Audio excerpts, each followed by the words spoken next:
Now there's a few things I feel that need discussing. So let's address the elephant in the room now, because we need to clear the air about a huge misconception this show has built up over the years. Mainly, is Loonatics Unleashed anime? Yeah, but you like anime? I'm anime all over, shitbag! The short answer... no. The long answer? No. With a giant asterisk next to it. Okay, where do I start? Anime has been an influence in Western animation for far longer than you'd think. For that, we need to go back to the 1960s, particularly September 10th, 1966, and the debut of two new cartoons, The King Kong Show and Frankenstein Jr. and the Impossibles.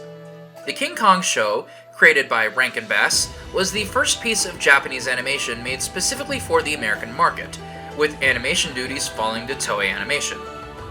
Toei would soon become one of the de facto animation studios in the 1980s for American companies to outsource animation duties to, including shows like Muppet Babies, The Real Ghostbusters, Teenage Mutant Ninja Turtles, and Transformers. Frankenstein Jr., on the other hand, wasn't an international co-production.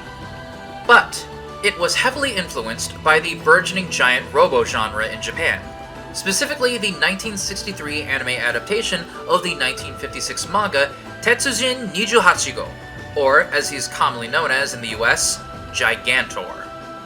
Ol' Needlenose made his American broadcast debut in January of 1966, 7 months prior to Frankenstein Jr.'s debut. After a huge lull in the 70s, anime influence would pick back up in the 1980s, arguably starting with the Deke classic Inspector Gadget, a show that owed a huge chunk of its existence due to a failed attempt at a kid-friendly spin-off of Lupin III called Lupin VIII, co-created by Deke and TMS Entertainment, which was cancelled due to running afoul of the estate of Arsène Lupin's creator, Maurice LeBlanc, who was already keeping an eye on TMS after Lupin III made it big. But easily the biggest source of anime influence comes from, unsurprisingly, Hayao Miyazaki. Going back to Lupin III for a bit, the fight between Lupin III and the Count of Cagliostro in the Miyazaki-helmed The Castle of Cagliostro would serve as the main inspiration for the Big Ben sequence in Disney's The Great Mouse Detective. On the TV side of things, the parallels between Disney afternoon classic Tailspin and Hikote Jidai, the manga that would serve as the basis for the 1992 film Porco Rosso, is pretty obvious, which is something co-creator Mark Zaslav pointed out, saying, "I'd always felt that Hayao was looking at our stuff, God knows we were looking at his. One of the things that Miyazaki can do that we could only nod to was character subtlety and plot sophistication. Thunder and Lightning was fine and dandy, but a middle-aged pig that feels guilt for living through the war when his companions did not, that's just wonder." Nearly all of Disney's output from the Renaissance onwards had some sort of inspiration from the man, especially sweeping landscapes and cityscapes in films like Hunchback of Notre Dame and Atlantis: The Lost Empire. And the less said about The Lion King allegedly ripping off Kimba the White Lion, the better. But what about Warner Brothers, the company who's responsible for the show we're talking about in this video? Well, we can point our finger at two people, Bruce Timm and Glenn Murakami, and their magnum opus. Batman the Animated Series laid the groundwork for future shows of its ilk at the studio, and the particular art style the two developed would be seeped in Japanese influence. Come the 2000s, Murakami would be called upon by the then Vice President of Cartoon Network, Sam Register, to create an adaptation of another DC property that would set the standard for anime-influenced Western cartoons for the rest of the decade.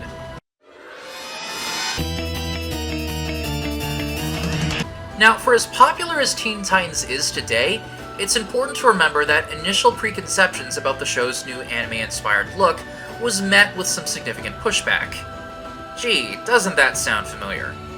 Register went on the defense, saying, "Justice League is awesome, and Samurai Jack is awesome, and we buy a lot of anime shows that are great, but these shows really are directed more towards the 9 to 14 age group. And these 6 and 7 and 8-year-olds were not gelling with the Justice League and some of the more fanboy shows. The main mission was making a good superhero show for kids.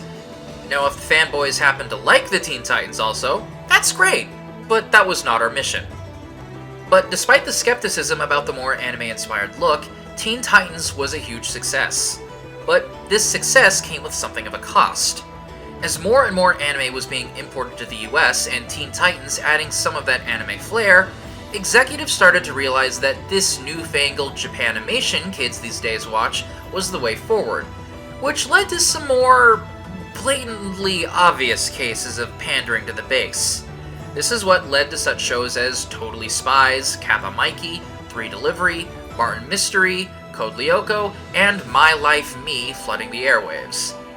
Not that they were all bad per se, but they wore their influences and inspirations a bit too obviously. And what of Loonatics?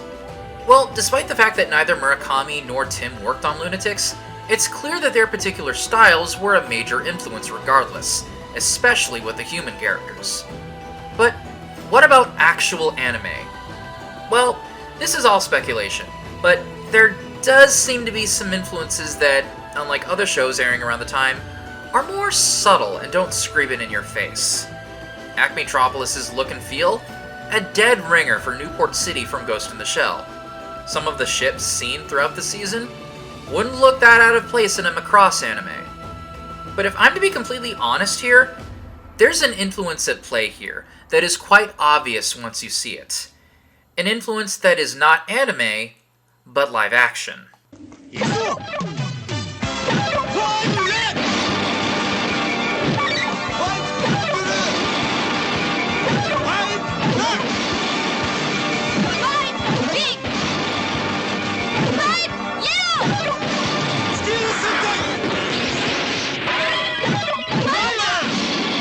Loonatics Unleashed has more in common with Super Sentai, and by proxy Power Rangers, more than any anime people could throw around.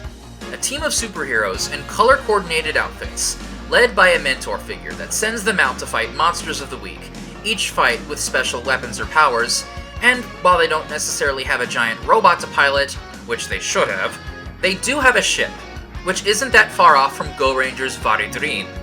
The only thing really missing here is a henshin sequence and a roll call. Honestly, if Loonatics dipped more into tokusatsu tropes and was a proper henshin hero cartoon, I think people might have been more warm to it. Keep in mind, Warner Brothers was airing the Beautiful Joe cartoon at the time,